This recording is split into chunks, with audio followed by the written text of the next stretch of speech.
Yeah. That led to some of the pilots hitting up on it because the pilots would talk amongst themselves, knowing what they were seeing. One pilot in a briefing where they were talking to them, and this is in one of the Blue Book status reports, said, I speak on behalf of all the fighter pilots, period.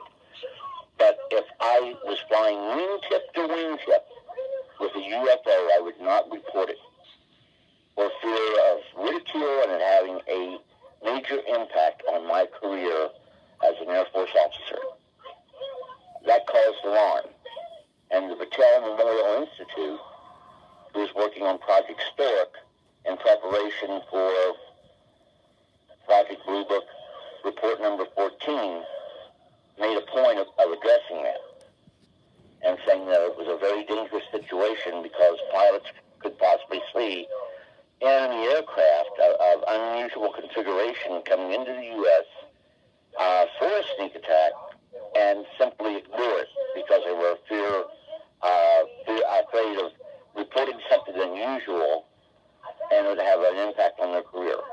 And the other interesting thing is that the Special Report number 14, before it was released through the Air Force as a classified secret document, was part of a much bigger documentation that is yet to be released by the Central Intelligence Agency. And the only way you find out about it was in fact that, is to get a copy of the letter when I went ahead and got the copy of the report that the CIA had, where they made it known, but they didn't go ahead and want to release a copy of it and put it on their website. So I filed a FOIA request. They went ahead and determined that it was released for and wanted me to understand that the only reason they had it, and they had it a month before, it actually went to the Air Force. So, I went in trying to ask for some of the other documents, and they came back saying, well, we can't really tell you what these are. It actually went to the Air Force. So, I went in trying to ask for some of the other documents, and they came back saying, well, we can't really tell you what these are. What year was that when you did these FOIA requests? Do you remember what year around that was? No, yeah, that was just last year. Oh, so you just got a hold of these documents last year? I didn't realize. I thought you had them for a while. Oh, no. I'll tell you right now, the stuff that I've been pushing for, they were not available to the public. That clearly painted the picture to the disclosure of what was happening in 52, 53 time frame. These documents were released as part of a CREST review of documentation, and those documents were released in November and December of 2017, and some documents remain classified until up to and including March of this year, 2018. So it sounds like you got a beat on this. So as documents are being declassified based on a certain amount of time passing, you're ready to go after the FOIA. That's the whole purpose of CREST. Every year we're reviewed. These documents I'm talking about should have been declassified all the way back in the 70s. But if they've been declassified in the 70s, there was a much bigger push on it. And had in 2000, 2001 time frame, when I went to Washington, D.C., I'd have taken those with me. But I didn't have them because they were still classified. Right. They make it clear. And who was the biggest person who felt that the CIA was holding back? J. Edgar Hoover. He felt that the CIA was holding back and not keeping the intelligence agencies informed through what's known as the Intelligence Advisory Committee. And he made that clear. The director of Central Intelligence came back and said that, Rhodes says, that we have not keeping the intelligence agencies informed through what's known as the Intelligence Advisory Committee. And he made that clear. The director of Central Intelligence came back and said that, Rhodes says, that we have an FBI agent that sets in on the IAC And I would suggest that if whoever wants to know more about it, have him himself come and sit on the in on the Intelligence Advisory Committee. Now, I got a question for you. All this stuff remained classified until 2017 and early 2018. So you have some of the most recent documents, and you got them. And short of people getting them from me, no one else has them. So have you put any of this out? As far as is other than that DVD, are they out there on, like, can someone view them publicly on a social media account or something? Or are you keeping them private? Only if they know where to look on. And I'll tell you the big problem with that. The CIA has two sites for UFOs, and these documents are all on. Okay. So if you were to start putting that out there, you'd probably get your the general files that has absolutely millions. So unless you know what to ask for, they're not there. I got it. So what do you think? So now the FBI, they say the FBI went out and investigated this situation at the observatory, but there's no mention of the CIA. Now, why do you think that is? If the CIA is really... Because officially the CIA is not supposed to get involved with domestic affairs. Okay. By virtue of UFOs not being domestic affairs, truly if they exist and they're interplanetary, they are not domestic. They create a concern for, the world itself. Therefore, they would fall under the preview of the CIA.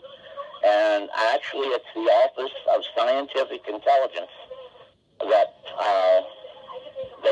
they do still carry out investigations on UFOs. When they were looking for and they still are doing of the CIA, and actually, it's the Office of Scientific Intelligence that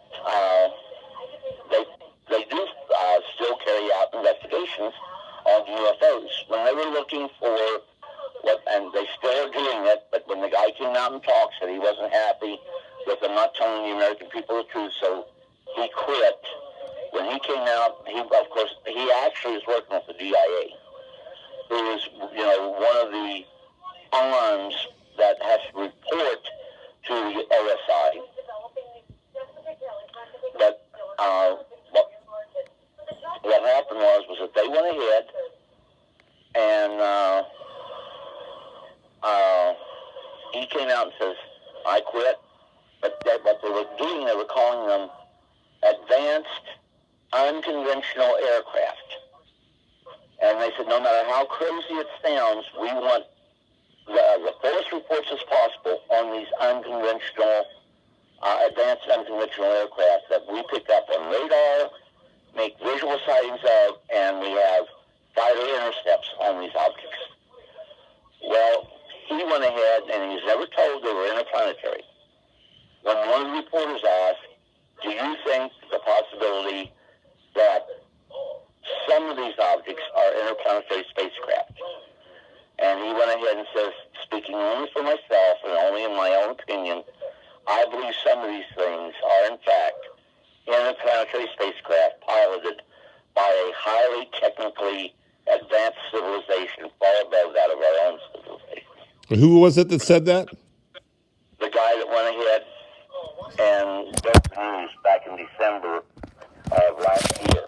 I can't remember his name. Okay, it wouldn't be Luis Elizondo or one of those kind That's what I'm talking about. Okay. Now, are you following Luis Elizondo at all? And I mean, have you been tracking that information or not? Oh, yes, I've been following all that good stuff. Now, what is your general take on Luis Elizondo? Do you have a feel for this guy? I mean, if you were going to kind of do an analysis, general take on Luis Elizondo, do you have a feel for this guy? I mean, if you were going to kind of do an analysis. I think that he decided to go ahead and get on now. I think he had to go ahead and consider very closely what he had to say. The government acknowledged that they did have such a program, and that in 2012 they closed it down. No, the name had been compromised, therefore they changed the name. Got it. But at the same time, the Department of Defense keeps coming up and saying, we have no program, we have no information on it. Well, if they have no information on it, how the heck am I getting information from various government agencies, the DIA, Defense Technical, what is it? The Defense Technical Information Center, the CIA, and even a couple documents from the FBI that are very, very low key. But, the whole situation is something's going on. This guy knew about it. There's no way to prove that he was actually involved in that program. There are two senators that said they were very interested in it and wanted to find out what was going on. Not a whole lot's coming out of their office. But that can be expected because there are members of Congress that know a whole lot more than what they're talking about. Yeah. So where do you see? There still has to be certain members briefed on the project where they will classify or where they will go ahead and justify the funding and address it to other members of Congress on a very low key that the need exists without further detail into it for these fundings to be approved. A good example that's most open and can be shown, I can show it right here in a matter of 10 minutes, is the funding for the NRO before anyone even knew of its existence. And it wouldn't be until it started in the late 50s that the need exists without further detail into it for these fundings to be approved. A good example that's most open and can be shown, I can show it right here in a matter of 10 minutes, is the funding for the NRO before anyone even knew of its existence. And it wouldn't be until it started in the late 50s, was officially recognized internally as the NRO in the early 60s, but remained as a non-entity all the way until 1992, when they finally had to address that it did exist. The reason they had to address it was because Congress held hearings wanting to know why it was we had recovery programs that was of high classification and Congress wasn't being made aware of. You said recovery programs, right? Looking for moon dust and blue fly. You just said recovery programs. Is that correct? I heard you right there. Oh, you heard correctly. And what does NRO stand for? National Reconnaissance Organization. Okay. So they kind of got outed. They were kind of hiding in the wings for over 30 years or so, roughly. Oh, yeah. And the only thing that made them come forth was that there was evidence and proof that we did have the recovery programs known as moon dust and blue fly, that the Air Force had actually operational control over those. That doesn't mean they had the say-so, and also the documentation didn't remain there for a long time. And neither did it remain the National Aeronautics and Space Administration for a long time. But they had one or two choices: come up with some answers, or release documentation that to this day remains classified when it comes to moon dust and blue fly. If that information becomes public, we won't be having this discussion anymore. I agree. Because there's proof positive there that we recovered objects that did not originate on planet Earth. And all one has to do is go to the, and actually you originate on planet Earth. And all one has to do is go to the, and actually you have the, I think, when you were here, the documents I was selling, they were part 1 and part 2, right? Yeah. And I gave you a copy. Yeah. If you go to those, you'll find there where the Air Force's OSI, the Clifford file is called the crashed UFO file. And it's got OSI documents in there dealing with trying to find the location, talking to people to try to get them to shut up to say they saw UFOs there at Wright-Patterson, who were military people, and also about several of the crashes occurred in which the Air Force went and recovered these objects. The only thing you won't find is a finalized intelligence product stating what they are. And they will make mention of moon dust, and I think there's one or two that make mention of blue flies. I actually saw those. I forget who it was that put those on a social media site, and I saw those documents, and I saw that you were the person that kind of more or less brought this forward. And that's when I saw that, my curiosity went sky high, obviously. And I thought, and then I knew you were going to be in Roswell, so I thought this is awesome because now I can meet you. And but yeah, I mean, I totally see all that. I mean, it's pretty obvious what's going on. It's just that we're getting towards the end game, is what it seems like now. Though I'm being told between but we need to get there. Yeah, well, between 2021 and 2024, I'm from a few different sources. I'm being told it's very likely some major things are going to occur in that window right there. Yeah, but I get leery of that too. Yeah. And I'm going to tell you why. I gave a talk at the UFO Museum at the 50th anniversary of the Roswell crash, and we had in that window right there.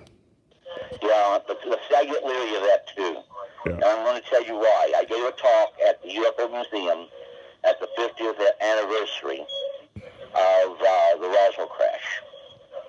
And we had well-known people there talking about UFOs. And the question came up about, do you believe with the release of Independence Day that this is conditioning the public so that they will know about UFOs when moving us closer to disclosure?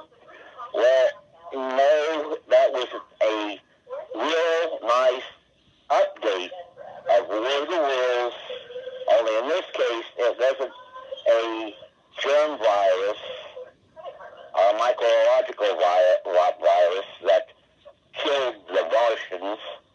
And also they moved it, since we don't have no proof there's life on Mars, they had to move it to someplace else within the universe, so they moved it out. And what we did, we used a virus to infect their computers that made them now vulnerable to our weapons. So if you follow this story from the beginning to the end, and if you've read the book, War of the Worlds, you know right from the get-go, this was a remake of War of the Worlds, modern rendition. And there were some pitfalls that the producers and everyone ran into, because what they wanted to do, they had clear cooperation of the Air Force and the Department of Defense, until they said, okay, what we want to do is talk about Area 51. Well, at that time, the government wanted no part of it after that. You're on your own. If you're going to do anything with Area 51, you're on your own. But no, they went down, everyone in the UFO field. Yes, this is our effort in the UFO field. Yes, this is our effort on part of the U.S. government to get this movie out there, to prepare people within this year or next year or so to finally come out and have total disclosure that UFOs are real, they do not originate on planet Earth, and they come from somewhere else out in the universe. Well, there's a complexity now. I mean, I used to think, okay, it was very three-dimensional. They're coming here from somewhere out there, and, they're interplanetary. Well, now, I know it's much more complex than that.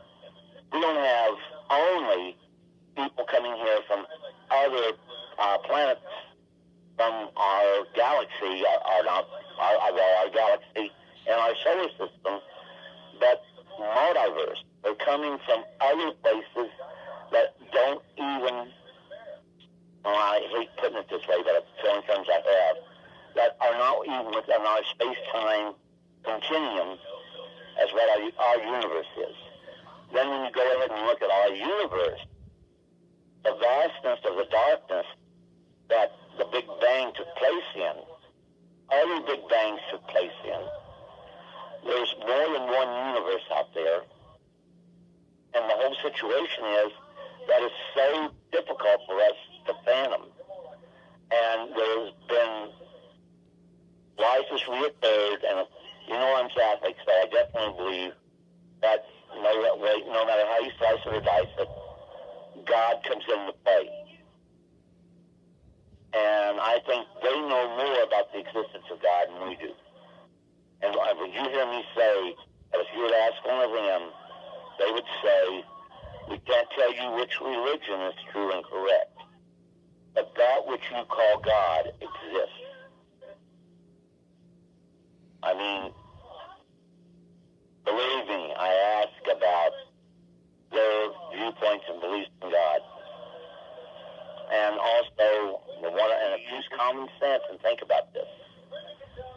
When we talk about time travel, and I'm going to tell you right now, I know we can go back in the time and be there as observers of notice, go ahead into the future, be there as observers and take notice. As it was put to me, God in His infinite wisdom put a barrier up so that we can't go back and have any interaction in our past or in our future. And before I even crossed that boundary and asked about it, which was the death of my son, because I knew if I go back 15 minutes before that motorcycle accident happened, I could prevent it from happening. Therefore, he'd still be here. It was put to me that the events of our past will always remain and I have to use this term again, the space-time continuum that we exist in. And the situation is if we go back and we change something in our past, then we create like a branch of a tree branching off from the trunk, where everything and anything that would have happened or didn't happen as a result of you changing that event now is in another space-time continuum, i.e. that other branch off the tree. Are you kind of talking about like a Mandela effect type of scenario? I'm not a scientist. I'm really not familiar with Mandela effect. Okay, no big deal. But the situation also goes into play here. That one of the big questions that comes into play is that if God exists and we all have this hope of surviving after death and getting our rewards in either that of heaven or that of hell, and I can tell you right now, I believe we're saying, yeah. Where do you draw the fine line of all this is good and all that's evil? And, that I don't even see. Christ himself said, within my Father's kingdom there are many mansions. I go to prepare one for you, and that's in the 5th chapter of Matthew, in the Sermon on the Mount.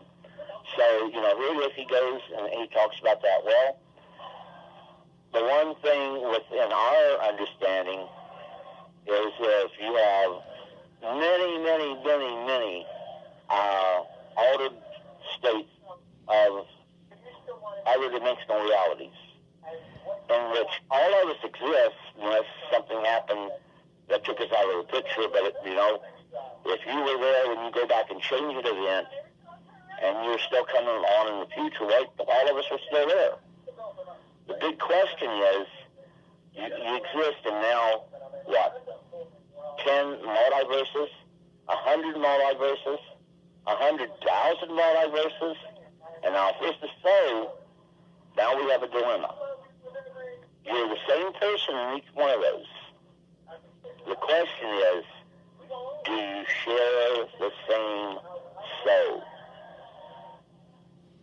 And if that's the case, then the negative and the positive within all those altered realities actually have an impact on, us here in this reality. I know it's very hard to understand. I mean, it's taken me years to get to where I can try to even get to a point where I can have some concept of it. But put bluntly to me, when I asked to go back for that 15 minutes, it took them time, but that's when they said, the one thing we can do, we can fix it for you to go ahead and meet with your son.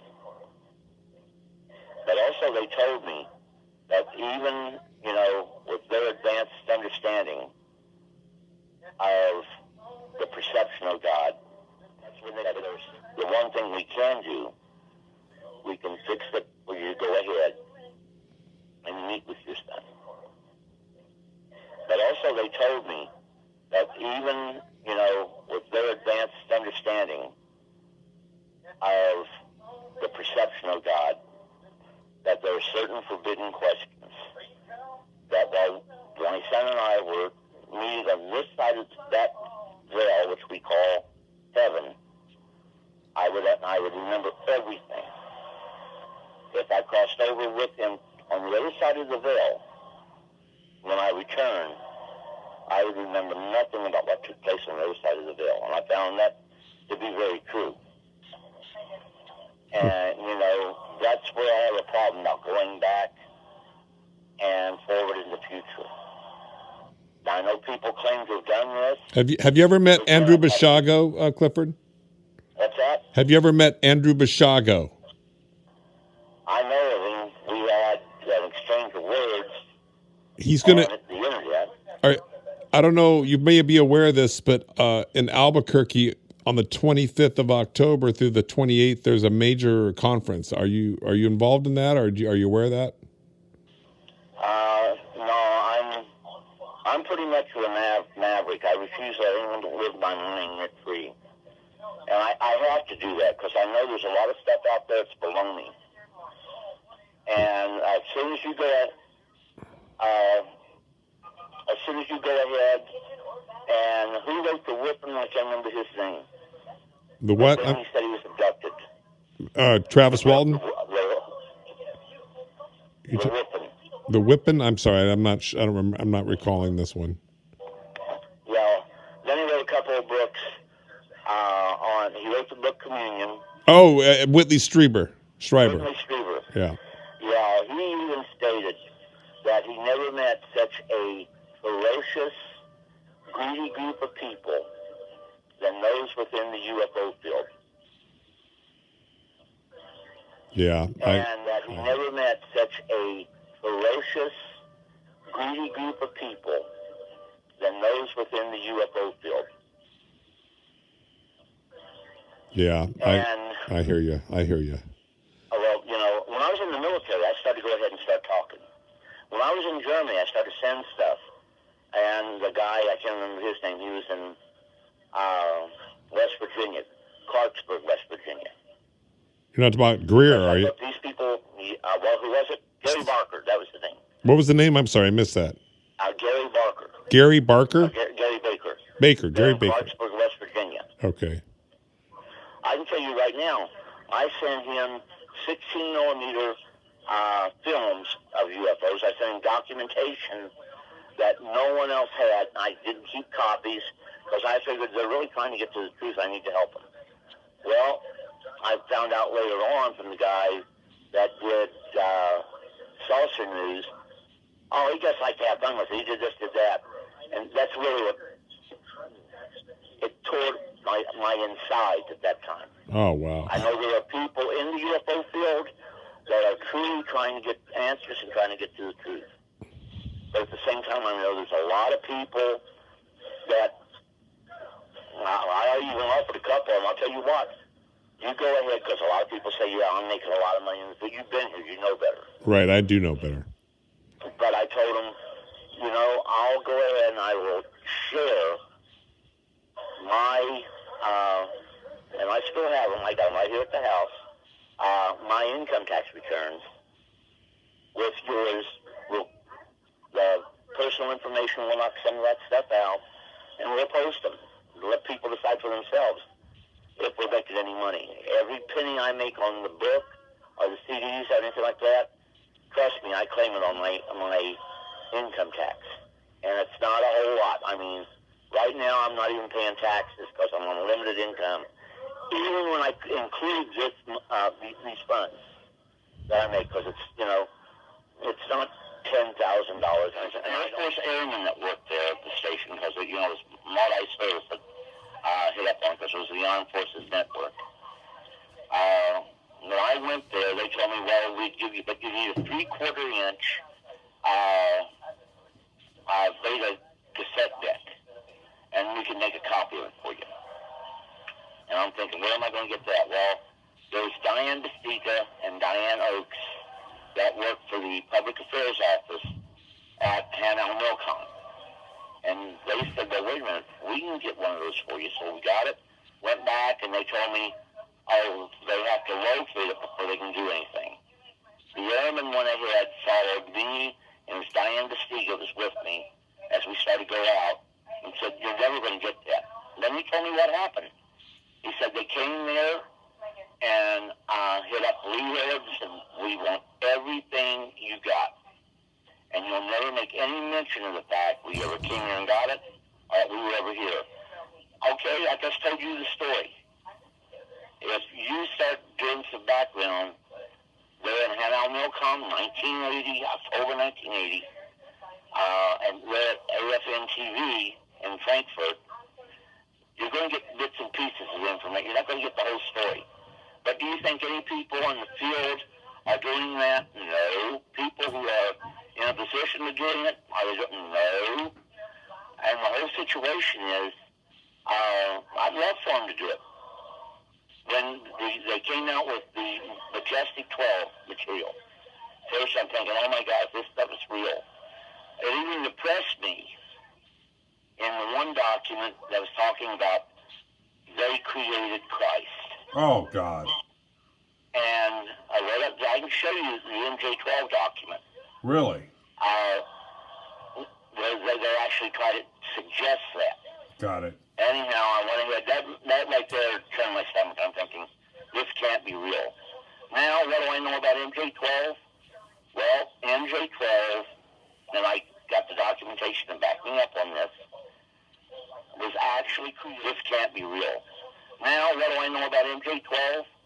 Well, MJ12, and I got the documentation to back me up on this, was actually created by, with the help of two people up here at Albuquerque, Cleveland Air Force Base, Captain Robert Collins, Air Force Intelligence, and Sergeant Richard C. Doty, Special Agent, Office of Special Investigations, U.S. Air Force. So you're telling me that Doty is a part of MJ12, or did I mishear that? No, they created the illusion of MJ12. Oh, the illusion. It took on a life of its own. I don't know how much you're involved in it now. Talk to Linda Howe. She was the first one that they actually tried to go ahead and win over and get her to put the information out to where they could destroy her credibility. But fortunately, she caught on and knew what was going on to a degree. Bill Moore, they really locked on to him. Bill Moore was told by Doty to go ahead, and anybody having dealings with me, to watch me very closely because I was very dangerous. You, Clifford, dangerous? Yes. Oh my God. And the whole situation is that you go to the one where they're talking about where the UFO crash occurred here. They put the coordinates down there to go ahead and just show how silly people are who won't go and do their background checks.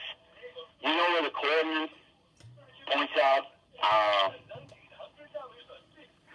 Where it points out where it goes to? The coordinates in that document that says, here's the coordinates where the UFO crash occurred. 70 miles.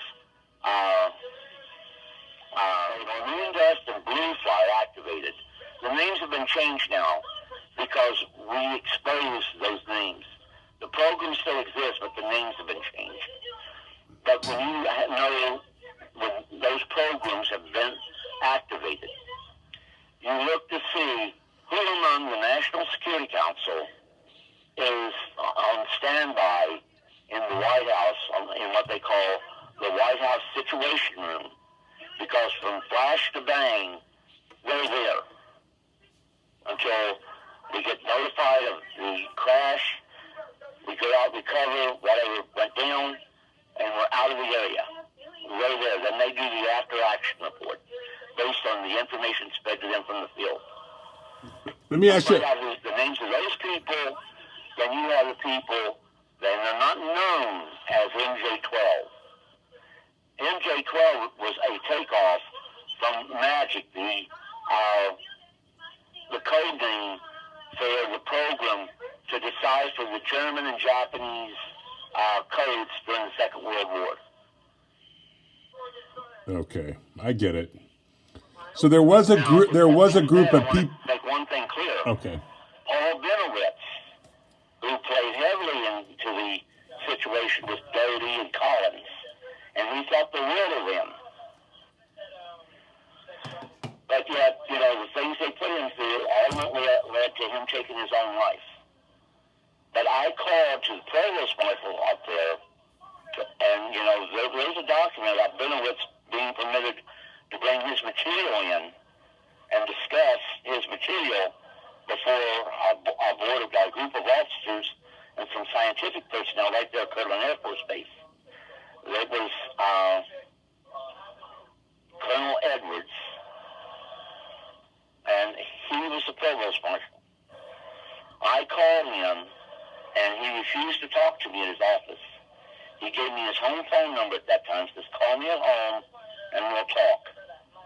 When I went ahead and I called, I said, okay, I'll pay a price. And, at that time they were trying to court-martial me because I was talking about UFOs after being given a, quote, lawful order, unquote, not to talk. What year was that in when you were given that lawful order? 86 to early 88. Mm-hmm.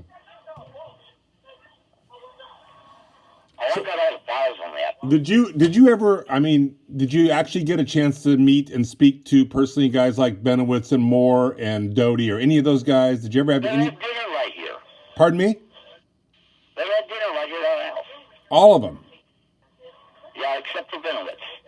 Benowitz we were going to meet, but then he met with his untimely death. Ah.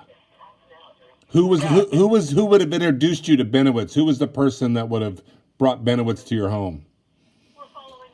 If he didn't die. Come down here, I went to pick him up. Okay. But I talked to him on the phone about 30 times. I got letters that he wrote to me. You still have those letters? Oh, yes, I got those letters. I also have a photograph that he sent me. Wow. And I actually believe those photographs to be real. And the reason I believe that is because of what Colonel Edwards, who is an UFO buff, he signed off on a report that was done, and Doty was the investigating OSI officer involved in it. But it's a real report. It's not a bogus report. I got it from the Office of the Air Force's Office of Special Investigations out of Bowling Air Force Base, OSI headquarters, as part of a Freedom of Information request I made to them.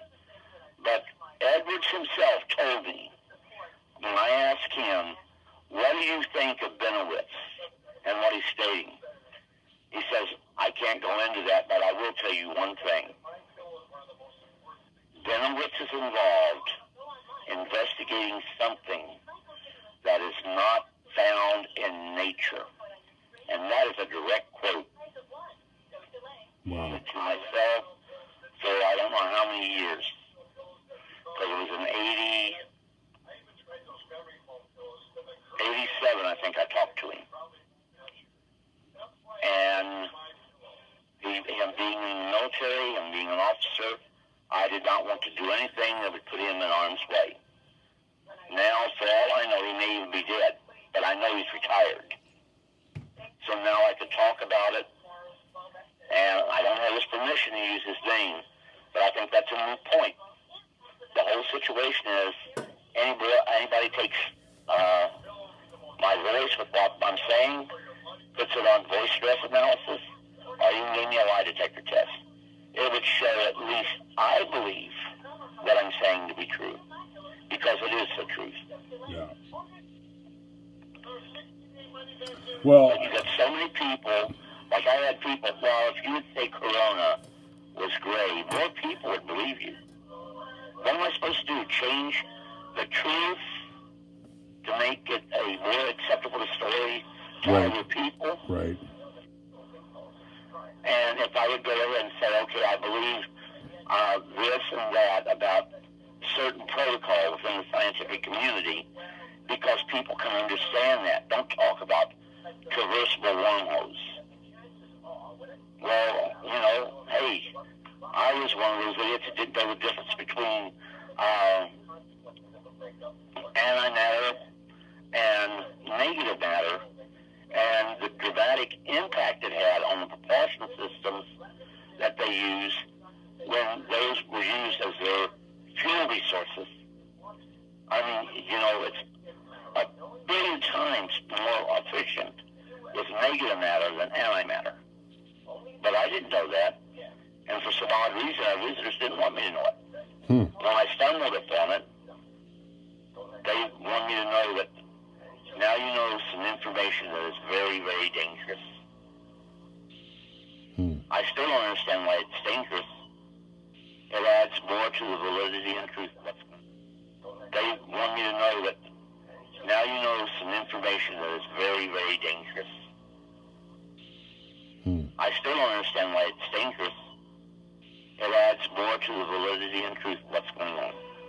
Well, I can tell you my, based on the limited research I've done, why they might have meant that it was dangerous is, let's just say, I'm just going to use it as an example, something like HARP or CERN. Let's just say that there's technology that we have that can literally, bust open or tap into these wormholes. And at the same time, because we're experimenting, we're allowing entities or beings or whatever you want to call them, spirits from other dimensions to come into our space-time, and we have no control over that. Does that make any sense to you?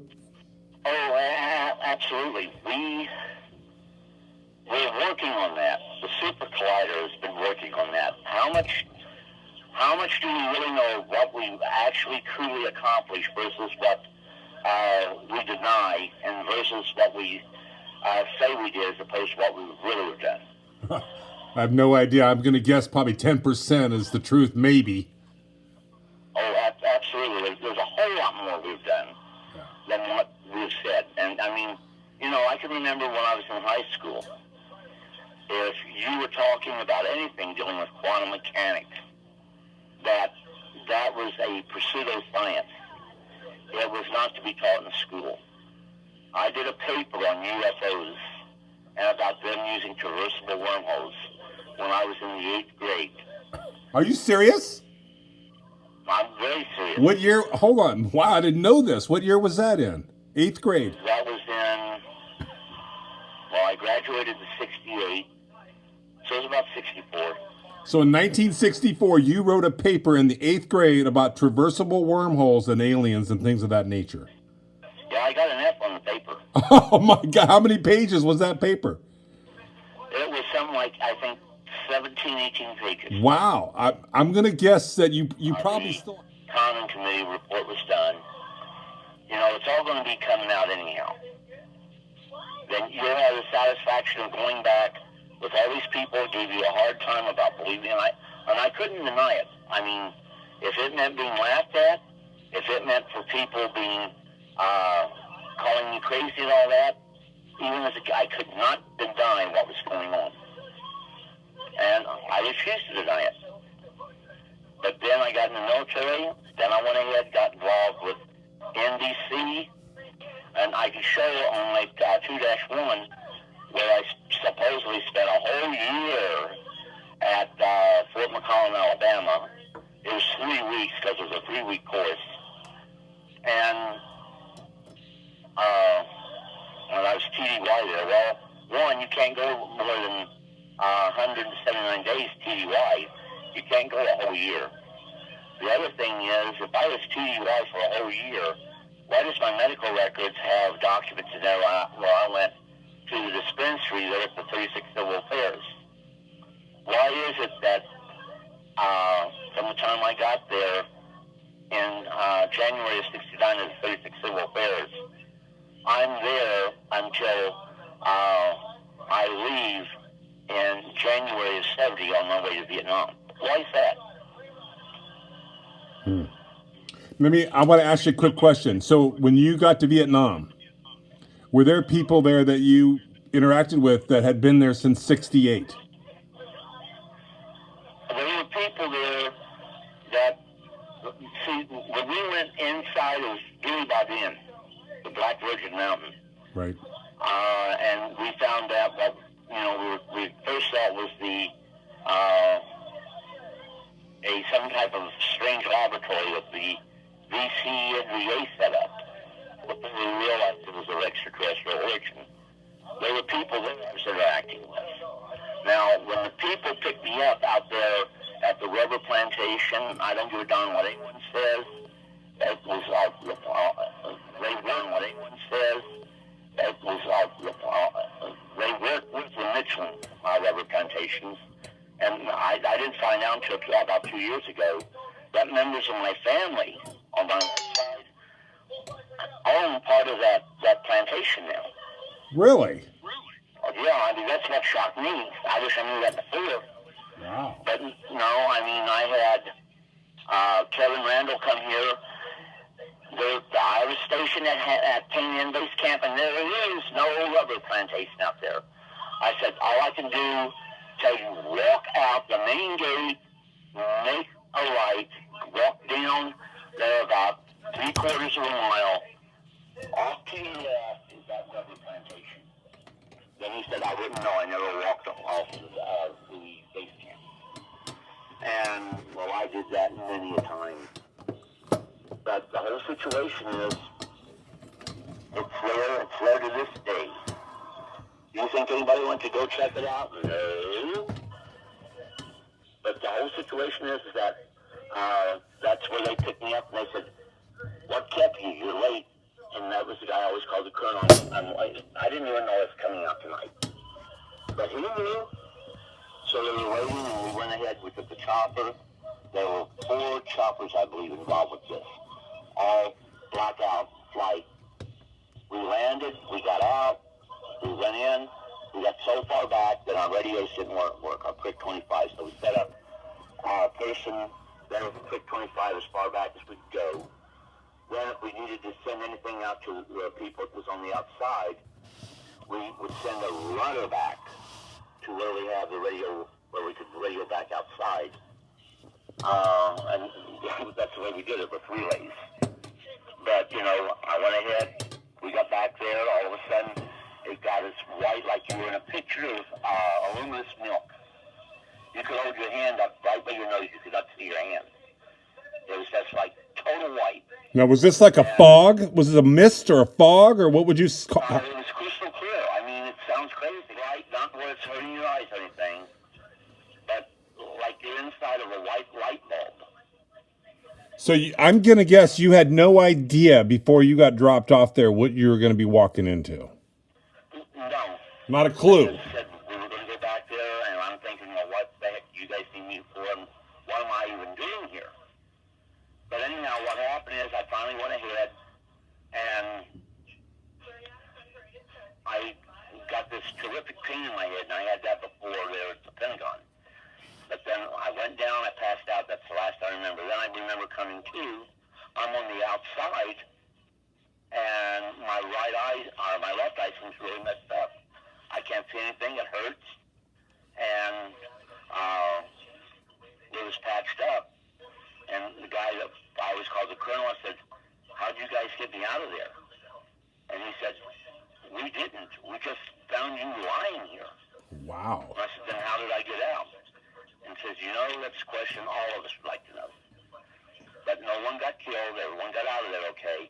And I was, to the best of my knowledge, the only one that was injured. They got me back to my unit. When they got me back to my unit, it was very quiet about me coming back. And my commander, Captain Pelton, he knew I'd been outside the base camp perimeter doing something silly, trying to win the war all by myself. And maybe I was going to go out and try to see my wife because she's from Tinian. So he went ahead and says, look, I don't want you to go out there. I have to explain how you were outside of the perimeter and you wind up getting killed and telling your family that he got stupid and was going out at night by himself. And he knows this is a heavily populated enemy territory. You don't do that. And especially at night. So he says, look, I'll give you a pass to go out during the day. And I said, well, what do you think's going on? He said, no, the guy had the M60. He says, give me that. Pulled it back, locked around, said, today is a good day to die for the right reasons. And he looked at me and says, don't you agree, Stone? So he says, you guys get back right now. And he took off in the Jeep and went on back. I figured we're all going to be arrested when we walk back through there. But no, we went ahead. We had a goose and a half coming by, had a cover on it. We got back there, drove right on through. But they were looking for us. And they finally called my battalion commander. My battalion commander says, you can't arrest him because he goes on special assignments. You know, he's supposed to be a clerk typist, but he works in the commo section for our battalion. And why is that? It's because he doesn't know a darn thing about a typewriter. But no, I had strange things happening there. So it sounds like they gave you a cover. You kind of had a cover. They're putting you out there. And on paper, you were my military career. That was the case. Yeah. On paper, you had a whole other job, but in reality, you were out there exploring and doing these other operations. Oh, absolutely. And people, when I got stationed here, I put in to go to the 4-party military delegation in the Sinai because they were asking for people to volunteer. They were asking for 71 Limas. There was a story in the Army Times that was asking that. I put in my application, and that was about mid-1985. So if somebody go back and research the Army Times, mid-1985, they'll find that Army Times that says, we need people from West 71 Lima. And I put in a request to go. I volunteered. So what happened? They go ahead. They call me. Well, you know, Sergeant, you haven't been back in the States long enough to go back overseas. And excuse me, they had people that were here 8 months and had to go back overseas. If you've got to spend a year and a half